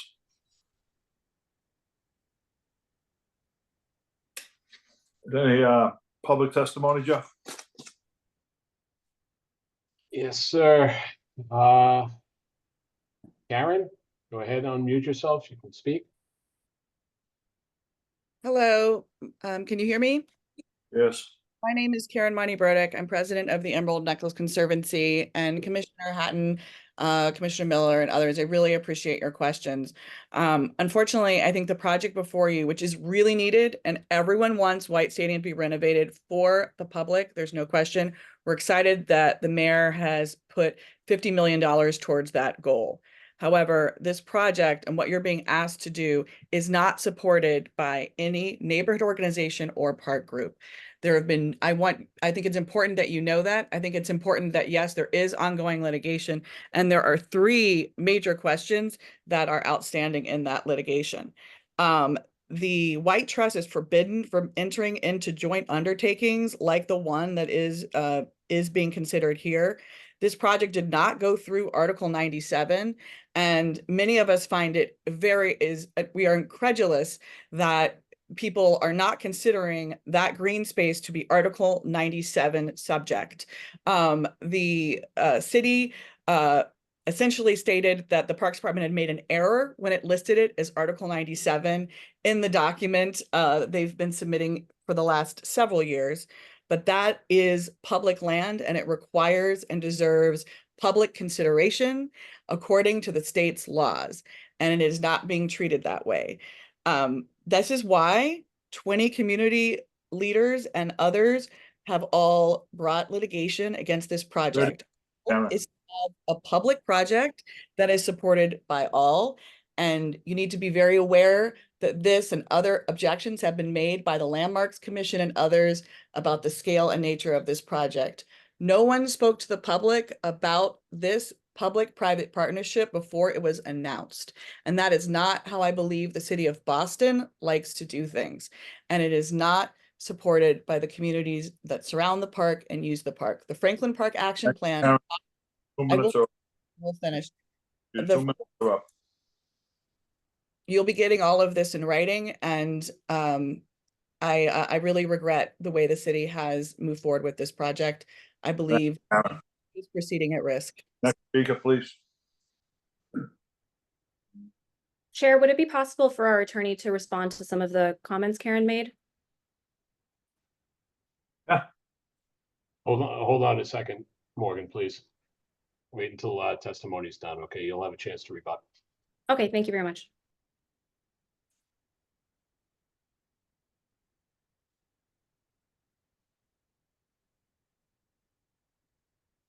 Any more speakers, Jeff? No, that's all I have, Mr. Chairman. You want to hear, should we hear a rebuttal from the attorney? Your call, sir. No, the proponents are allowed to. Why don't we do this? Let's close out this portion of the hearing. No other testimony.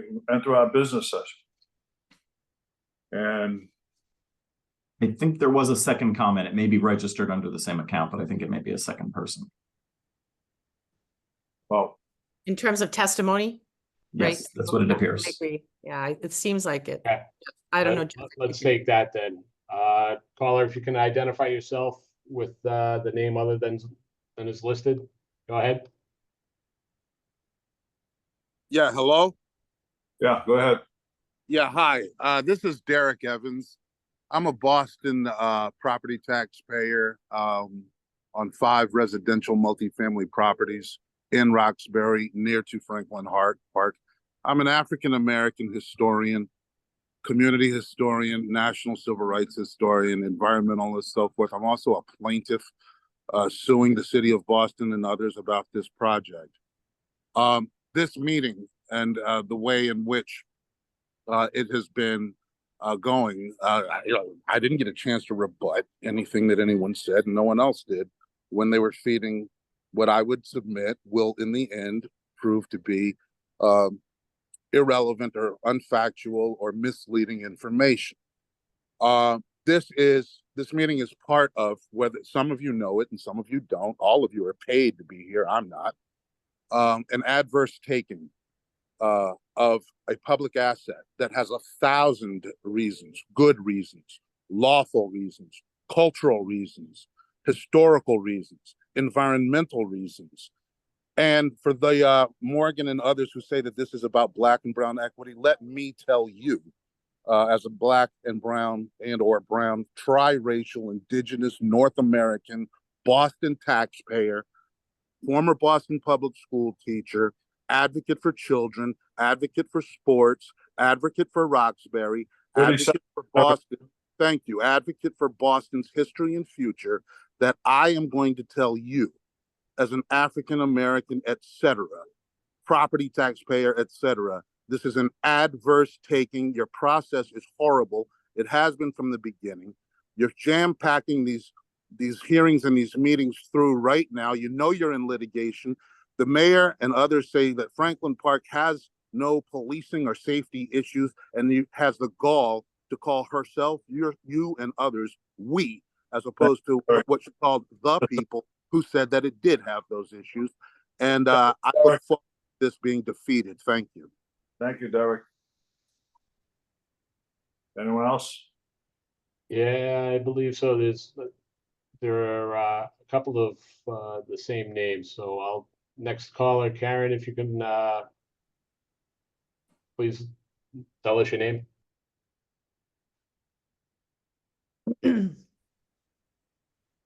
Hello. Hello, I don't know if I think you're referring to me. My name is Melissa Hamill. Can you hear me? Yes. Hi, my name. Hi, my name is Melissa Hamill, and I'm a 40+ year resident of Jamaica Plain.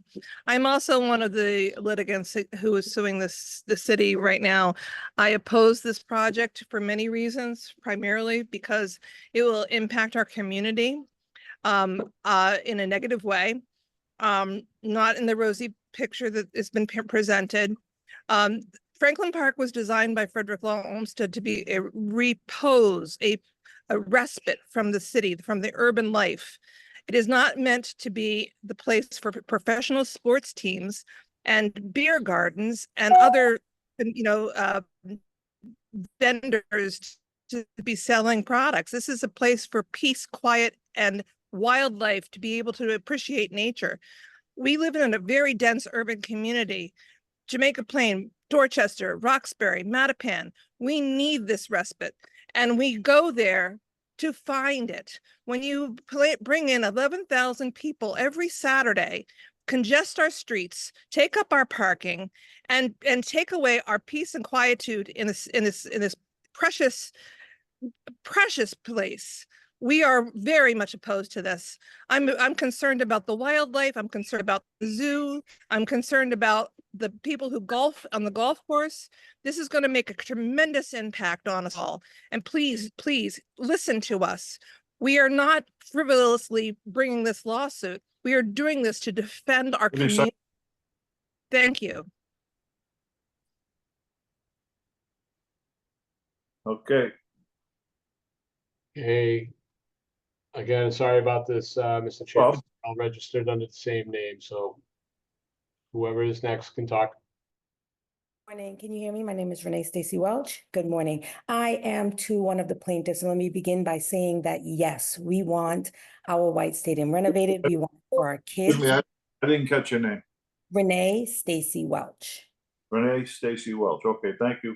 So as I was saying, we want it for our kids. We want our children to have a space in the city where they can truly be protected and be safe. I'm a woman of color. I understand the dangerousness that happens when our kids have nowhere to go. I have lost many of my friends that died on the streets of Boston. I do not think that this development is going to be for our kids. By the way they're developing it and what they're doing, they may say that, but in the end, that's not what's going to happen. I have been in this community since 1975. I haven't lived anywhere else but here. I went to school here. This is a space where I get to go to the park with my dogs. This is a space where I've been able to learn to ride a bike, roller skate, you name it. This is where I learned how to do everything. And the ability to walk up to my park and enjoy my park with the rest of my community, it is now coming to an end because of this development. There is other places in the city that they can put this, or in the state, just not here. Women's soccer is great, just not here. Let's find somewhere else. And I'm saddened that once again, you steamroll the people who have been here, who we have sweat equity here, and you don't listen to us. The Black community is fed up. Hear what we're saying. This development does not work in this community. Thank you. Thank you, Renee. Next speaker. That's it. That's all I have, Mr. Chairman. All righty. At this point, we'll close out this portion of hearing and go into our business session. Could we have a rebuttal though, Jay? I don't know if that comes in the business section or before, but I know Sam, I'm interested in seeing what Sammy has to say from Karen's comments. From the first speaker. Can't get to it. Yes, Um, the opponent's entitled to a 5 to 10 minute period for rebuttal. This has been an extraordinarily lengthy meeting, so let's keep it within those parameters. Go ahead. I do have a question before he starts his rebuttal. I can't tell. Mr. Chair. I'm sorry, it's Aisha. Aisha, go ahead. So before Sammy gets into his rebuttal, I'm just curious about the actual lawsuit, and kind of, I think it would give some color into like what's really happening with that. We've heard from, I think it was 5 people, I think I counted.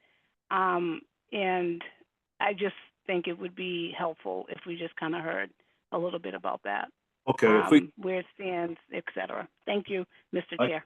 We followed what we're gonna do now. We're in business session. We'll hear the rebuttal. And then all the commissioners are entitled to ask as many questions as they wish. Go ahead, Sammy. Thank you, and thank you, Commissioner Miller, as well. I actually think my response will also answer your question because I think they go hand in hand. So we heard, and I'm just going to focus on the issues raised in the lawsuit. If Morgan has other responses to the statements made, I would defer to Morgan. I think we heard 2 issues that were framed, and I'll just repeat them. One was the objection to joint undertakings based on the will of George Robert White, and that this, I think from the perspective of the Emerald Necklace Conservancy in that litigation, this is a joint undertaking. And then the second is the applicability of Article 97. I'll take those 2 in turn. The joint undertaking provision of the will says that when it comes to use of fund income, that the fund will not commit any fund income to any joint undertakings. And the really important thing to note, and I don't know if our presentation was clear on this or not, is there's actually no fund income being committed to this project at all. In fact, largely because of the transfers of care, custody, and control in White Stadium in the late 40s, which then the legislature doubled down on in the 1950 Special Act, this has been managed and cared for by Boston Public Schools since that time. So there's actually $0 of fund income being contributed towards this project. And so those provisions just simply don't apply. The second piece is the applicability of Article 97. Article 97 applies to parkland that has been dedicated as such through unequivocal either declarations, actions, conservation restrictions, you name it. And remember, those this is kind of it's within the purview of the legislature. And so the legislature needs to act to remove things from the applicability of Article 97. And this is where the fact that the White Stadium parcel is separate from Franklin Park actually becomes very important. Franklin Park, outside of the White Stadium parcel, is certainly considered parkland and would be, I think, subject to Article 97 applicability. The White Stadium parcel has been specifically carved out by the legislature, who would make an Article 97 designation as a school building and yard through that special act of 1950. And so this idea of, well, Article 97 needs to apply and the legislature needs to act, and this is in parkland, that's actually already been done through that 1950 act that said, no, the White Stadium parcel is actually a school building and yard. It's not considered parkland. Now, probably for many of you, you're saying, well, okay, that's one position. That's the city's position. And that brings us into the lawsuit. The lawsuit obviously started with a complaint, but at the time that the complaint was filed, the Emerald Necklace Conservancy also filed a motion for a preliminary injunction. That motion for a preliminary injunction was fully litigated, and it resulted in a 32-page, very thoughtful decision by the Superior Court at the end of March. In the preliminary injunction inquiry, one of the key inquiries is likelihood of success on the merits. And if you read the decision, the judge already opined on whether the project violates the will, whether the project is subject to Article 97, and on a number of things. And just to summarize the decision for you, the judge has already made a finding based on applicable law, and it was very well reasoned and well thought out and well written, that the plaintiff, Emerald Necklace Conservancy, and the individual plaintiffs are unlikely to succeed on the merits of any of their counts, including Article 97, including whether the project violates or doesn't violate the will. So from the city's perspective, these issues have been fully litigated, and this lawsuit is just lingering. Where are we with the lawsuit? Well, we're past the PI stage. The court has already opined on the frankly baseless claims of the Emerald Necklace Conservancy, and now we're just in a discovery phase where the parties will exchange documents and engage in fact-finding. There is an upcoming conference on, I believe it's on June 11th, where we'll talk about a discovery schedule and plan to get this case to disposition. But that's currently the status of the case. And the last thing I'll offer, if it's of interest to any of the commissioners, if there's a point person where we can send the decision to, if that's helpful just for your own reading, I'm happy to provide it. Thank you. And I'll just add, in addition to that excellent detail from Sammy, is that, unlike when you review a PDA or an institutional master plan that has gone to the BPDA board before it comes to you, these are zoning changes. They are not an approval of this particular project, the mitigation of this particular project, the design of this particular project, which still has those remaining steps to complete in the Article 80 in the landmarks review process. But we have included this detail because of the interest in the project and because these zoning changes are a critical step in the project. Okay, question. Mr. Chairman, I have a question. Thanks. And I think I beat you, Michael, so that's why I'll go first. Just quickly for Sammy, and thank you, Kathleen. But just also recognizing this would not come back to us. And that's why I think we're trying to be as diligent as possible. Just a question for Sammy. You mentioned that this is fully litigated, and I'm not an attorney and certainly not qualified to be an expert in what you're saying, but in any litigation like this, you know, I don't know, maybe it isn't, but if there is a litigation, someone doesn't have a right to appeal? I mean, to me, fully litigated means it's gone through all the legal processes. And if all that has been done is the preliminary injunction has been dismissed in this 32-page decision by one judge, doesn't that mean that though there's other items, like you said, that you're doing discovery on and going to present and go through a hearing, but then even at that point, if there's a decision, are these type of cases subject to additional opportunities for the plaintiffs to seek another opinion? And in my mind, fully litigated means there's no other choice. And so can you just speak to that whole legal, how done is this? Because you've declared it fully litigated, but I just want to make sure I understand what that means. Yeah, absolutely. And I think, you know, there's two ways to look at fully litigated. There's fully litigating the issues, and then there's fully litigating the process. And, you know, from my perspective, we've fully litigated the issues.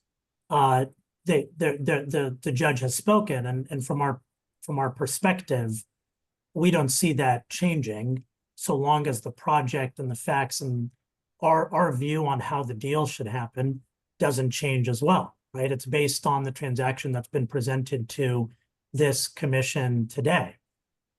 Now, yes, of course, they have other opportunities to seek further appeals. So, for example, that preliminary injunction order was subject to an appeal. Emerald Necklace Conservancy could have appealed on an interlocutory basis to a single justice of the appeals court. They chose not to. They didn't appeal that, but that could have been appealed. And yes, at the end of this case, there'll be a final judgment, and that can also go up to the Massachusetts Appeals Court, and it can further go up to the Supreme Judicial Court. But that doesn't mean that there's any more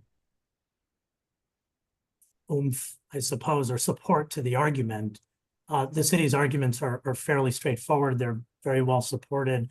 You know, it's interesting, actually, on the Article 97 issue, we actually have the opinion of the regulator that administers the Preservation Act that carries out Article 97. It's interesting, if you actually go to the Commonwealth's mapper that is contributed by a number of agencies, but including the Executive Office of Energy and Environmental Affairs, they actually have a layer for Article 97, and it shows you all of the parkland in the Commonwealth, and you can hover over certain areas and see what's Article 97 and what's not. And the state's own mapper carves out the White Stadium parcel as not subject to Article 97, but the rest of the park is. That's not us saying it. That's not Emerald Necklace Conservancy saying it. That's the Executive Office of Energy and Environmental Affairs, who administers Article 97, saying it.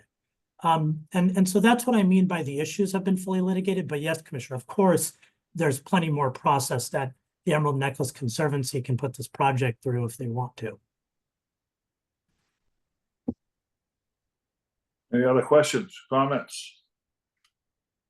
Yeah, I'll jump in. Thank you, Mr. Chairman. You know, a couple comments, mostly, I think maybe ends in a question, but you know, I do want to express, you know, which I think is a theme from today, and I want to amplify at least one of the public comments from the Emerald Necklace Conservancy and their allies, that I think there is clearly deep disappointment with how the public process went at the beginning on this. And I think it feels like, and I subscribe to the view that I think was expressed by the Boston Globe editorial board several weeks ago, that with each passing day, more definition comes to the project. Its sort of aims and structures are better understood. The answers are logical. They're putting us in a good place. And I think I think deep down the project on its merits is a very good one. And I think it becomes more clear each day that it is. But I think there was, and it should be called out here today, a deep kind of public process lapse at the beginning of this project, where I think it could have been much more clear, and stakeholders, residential and organizational, could have been engaged in a different and better way. I'd note that for today's purposes, support and opposition is roughly an imbalance. We got several emails sent to the commission ahead of this meeting that are fairly similar in number to the voices that we heard today in opposition. And I want to also note, having been on this commission for now many, many years, that this is a relatively minor amount of public comment on what is a very widely discussed project. About a dozen comments between emails received and voices today pales in comparison to a number of the PDAs and neighborhood plans and other things that come before the zoning commission. I just want to call attention to that. And I don't know if that's a symptom of, I do believe that these meetings are noticed and they're typically appropriate ways. And so it strikes me as odd that for all the fervor around the issue, there's actually a fairly minor number of our city's residents that are addressing this topic, and at least most often in a zoning context that has meant general comfort with the application that sits before the commission. I'm someone who's been engaged in the study and performance of numerous similar public-private partnerships around Boston over the last 10 plus years, things as small as a beer garden to as large as $20+ million projects on public parkland. It's my view that in every case, the public has derived a broader benefit from what had then been the status quo before the project. And I do believe that to be the case today. I'm hoping maybe we can return to the charge of the zoning commission, which, as Kathleen noted, is the zoning article and not the approval of the project, which clearly has a number of other remaining approvals. And since I think it's pretty easy to get lost in all of the discussion about litigation and 70-year-old wills, or maybe even older, Kathleen, it might be helpful just to try and return us for the moment to the specific ask of the zoning commission relative to a zoning change, which I think on its face makes a lot of sense in light of carving out a new understanding of stadiums that would fit this definition more broadly. Though certainly I think we are understanding of the fact that there's a lot of fervor around this project and that it will continue regardless of the outcome of today's conversation. Thank you, Michael. Make a comment real quick. It's very quick, because I think sometimes, Michael, you're right. Sometimes we kind of get away what we're here for, but it never takes into account when you hear public testimony. And sometimes the trouble is that once you see it, you can't unsee it. And once you've seen it, keeping quiet and saying nothing sometimes is just as political as an act of speaking out. And I think there is no innocence, but either way, you're held accountable. So everything that's said here today, so I definitely agree with your comment. Thank you, Kathleen, and all of the BPDA staff that has come today and really gave us a thorough explanation of what was going on. Because again, you've seen it, you've heard it, you've read it, and we don't want to be in a position where community thinks that we're not listening to them. So thank you, Michael, for setting that tone, and thank you, Mr. Chair. Thank you, Aish. Any other comments?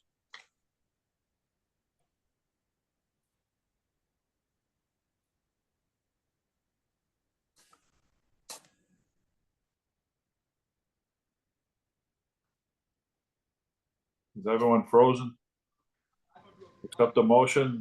Well, we got to do something.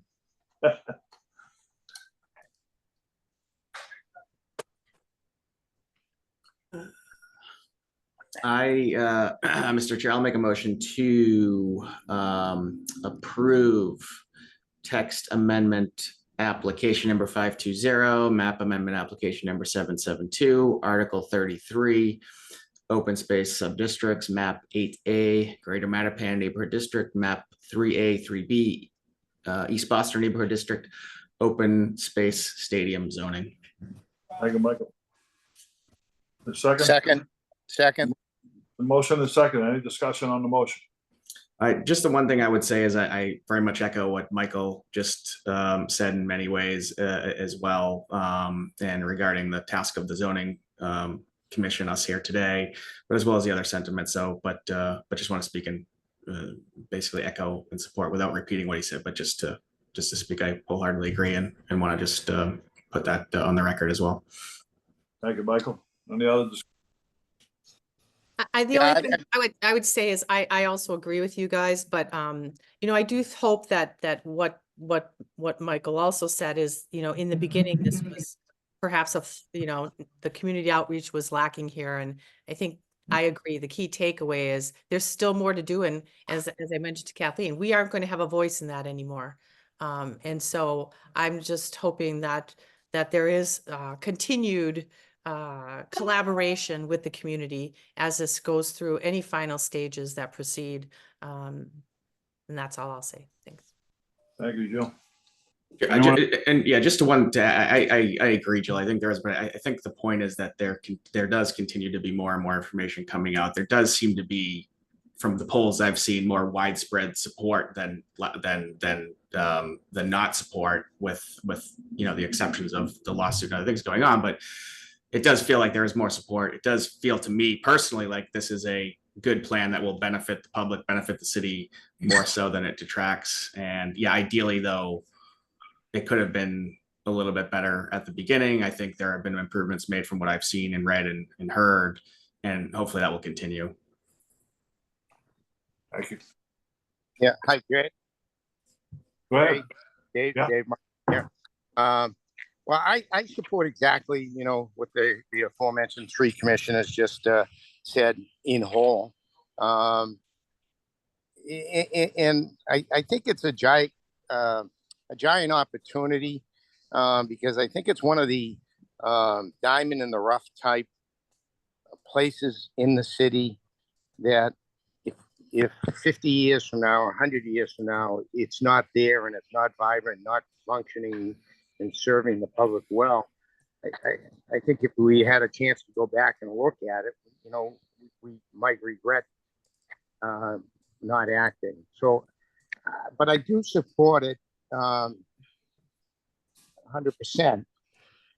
But you know, I often fall back to sports analogies and maybe cliche, and but you know, everybody has a sports story, you know, good or bad, one way or the other. But it's not how you start, it's how you finish. And I urge the development team to finish strong. You know, do the best you can, climb to the highest point that you can, and do a great job, because I really think the whole facility deserves that type of attention and support. And I know it's controversial, but I think at the end of the day, long term, I believe it will be, if done well, will be a great asset to the city of Boston. Thank you. Thank you, David. Anyone else? We're gonna go to a roll vote. Yes. Michael Nichols, Yes. Michael DeMella, Yes. Nelson Arroyo, Yes. David Ma, Yes. Aisha Miller, Yes. Midori Morikawa, Yes. and I vote yes. That's 8-0. Unanimous. Congratulations. Good luck.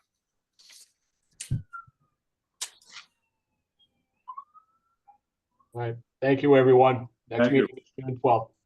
All right, the 12th. Yes. All righty. Thank you. Thanks, everyone. Bye. So long. Good week, everybody. Enjoy the hot sun.